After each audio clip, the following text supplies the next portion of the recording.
அஸ்ஸலாமு அலைக்கும் ஃப்ரெண்ட்ஸ். இன்றைக்கி புனிதமிக்க லைலத்துல் கத்ர் இரவு. ட்ரெஸ் வந்து எடுத்து வச்சுக்கிட்டு இருந்தேன் பள்ளிவாசலில் ப்ரேயர் பண்ணுறதுக்காக. பிள்ளைங்களுக்கு இந்த ட்ரெஸ் தான் எடுத்தேன் ஃப்ரெண்ட்ஸ். எப்படி இருந்துச்சுன்னு மறக்காமல் கமெண்ட் பண்ணுங்கள்.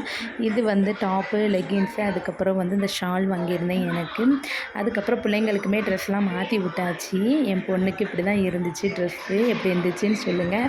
பிள்ளைங்களுக்கு ட்ரெஸ் எடுத்த உடனே அந்த நாட்களை எல்லாத்தையுமே எண்ணிக்கிட்டே இருப்பாங்க. எப்பண்டா 27 வரும், எப்பண்டா பெருனா வரும், இந்த ட்ரெஸ்ஸை போடணுமே.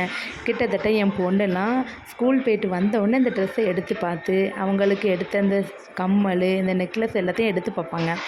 ஐயோ, போட்டு பார்த்து வச்சு பார்த்து அழகு பார்ப்பாங்க. எப்போமா வருதுன்னு கேலண்டரில் ஒவ்வொரு நாளையும் எண்ணி எண்ணி அதுக்கப்புறம் அந்த நாள் வந்தோன்னே அவங்க முகத்தில் இருக்க சந்தோஷத்துக்கு அளவே இல்லை.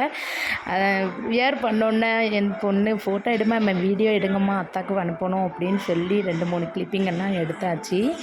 அதுக்கப்புறம் அம்மா, அக்கா, அப்பா எல்லாருமே வந்துட்டாங்க. அக்கா பசங்க எல்லாருமே. நாங்கள் வந்து தொழுகைக்கு கிளம்பியாச்சு. இங்கே வந்து ஹாப்பினஸ்ஸாக இருந்தாலும் நம்மளுக்கு என்னவோ இந்த ரமலான் மாதம் நம்மளை விட்டு பிரியக்கூடிய நேரம் வந்துட்டு அப்படின்னு நினைக்கும் போது தான் மனசுக்கு ரொம்ப கஷ்டமாக இருக்குது. இப்போ தான் வந்து ரமலான் ஃபஸ்ட்டு நோன்பு ஆரம்பித்த மாதிரி இருந்துச்சு. அதுக்குள்ளேயும் எப்படி போச்சு அப்படிங்கிறதே தெரியலை. இந்த ரமலான் மாதம் மட்டும் நம்ம வந்து நிறைய திக்ரு, அதுக்கப்புறம் பாவ மன்னிப்பு, இதை மட்டும் நோன்புல மட்டும் செய்யாமல் எப்போவுமே நம்மளுடைய டெய்லி லைஃப்பில் வந்து பழக்கப்படுத்திக்கிறணும். நீங்களும் நிறைய துவா செய்யுங்க. உங்கள் ஃபேமிலி, ஃப்ரெண்ட்ஸு எல்லாத்துக்குமே துவா செய்யுங்க. அதுக்கப்புறம் ஃபேமிலியோட சந்தோஷமாக இருங்க. உங்களோட துவாயில் எங்களையும் சேர்த்துக்கோங்க. நான் இன்னொரு வீடியோவில் உங்களை சந்திக்கிறேன். ஓகே, பாய்.